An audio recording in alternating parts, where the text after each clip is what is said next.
Before going further on this exciting day for all America in space, I want to say a few words about the situation in Minnesota.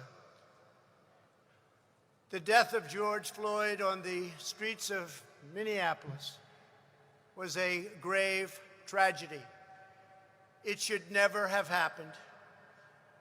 It has filled Americans all over the country with horror, anger, and grief. Yesterday, I spoke to George's family and expressed the sorrow of our entire nation for their loss. I stand before you as a friend and ally to every American seeking justice and peace, and I stand before you in firm opposition to anyone exploiting this tragedy to loot, rob, attack, and menace.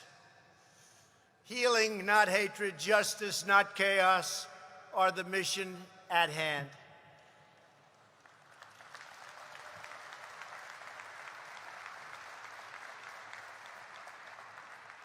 The police officers involved in this incident have been fired from their jobs. One officer has already been arrested and charged with murder. State and federal authorities are carrying out an investigation to see what further charges may be warranted, including against, sadly, the other three.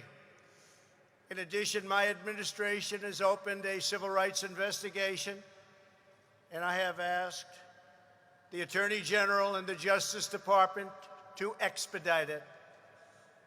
I understand the pain that people are feeling. We support the right of peaceful protesters, and we hear their pleas. But what we are now seeing on the streets of our cities has nothing to do with justice or with peace. The memory of George Floyd is being dishonored by rioters, looters, and anarchists. The violence and vandalism is being led by Antifa and other radical left-wing groups who are terrorizing the innocent, destroying jobs, hurting businesses, and burning down buildings.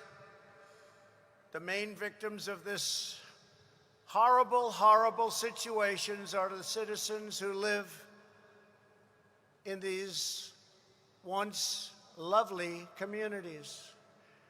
The mobs are devastating the life's work of good people and destroying their dreams. Right now, America needs creation, not destruction.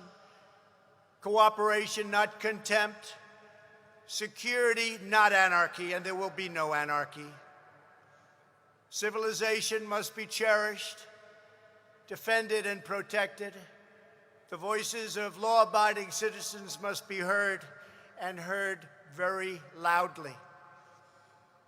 We cannot and must not allow a small group of criminals and vandals to wreck our cities and lay waste to our communities. We must defend the rights of every citizen to live without violence, prejudice, or fear. We support the overwhelming majority of police officers who are incredible in every way and devoted public servants. They keep our cities safe, protect our communities from gangs and drugs, and risk their own lives for us every day. No one is more upset than fellow law enforcement officers by the small handful who fail to abide by their oath to serve and protect.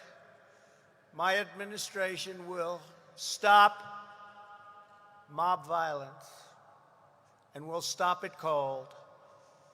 It does not serve the interest of justice or any citizen of any race, color, or creed for the government to give into anarchy, abandon police precincts, or allow communities to be burned to the ground.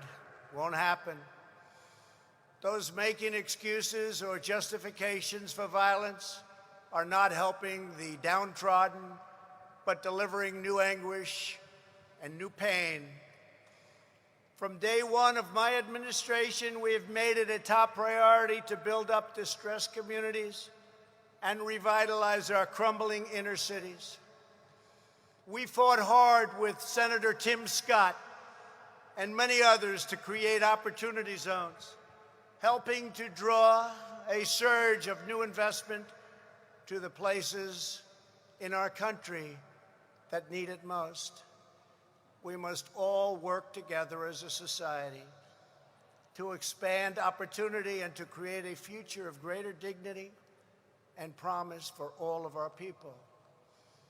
We must forge a partnership with community leaders, local law enforcement, and the faith community to restore hope. Radical left criminals, thugs, and others, all throughout our country and throughout the world, will not be allowed to set communities ablaze. We won't let it happen. It harms those who have the least, and we will be protecting those who have the least.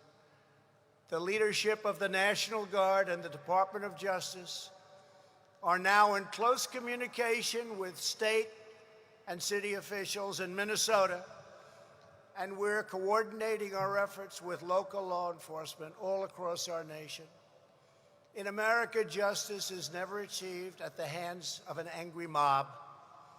I will not allow angry mobs to dominate. Won't happen.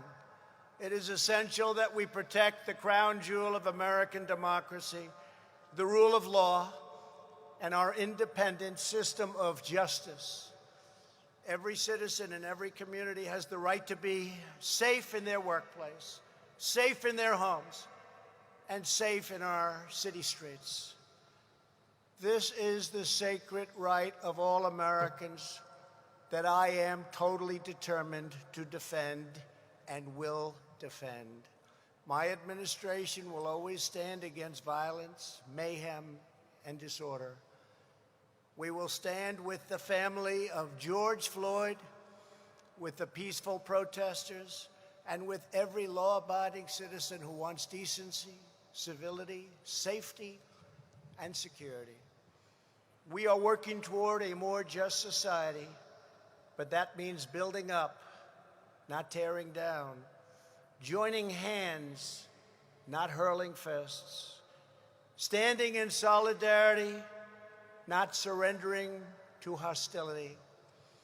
Moments ago, as we witnessed the launch of two great American astronauts into space, we were filled with the sense of pride and unity that brings us together as Americans. That same spirit which powered our astronauts to the moon has also helped lift our country to ever greater heights of justice and opportunity throughout our history. So today, as we mark a renewed commitment to America's future in space, a tremendous commitment it is, let us also commit to a brighter future for all of our citizens right here on Earth.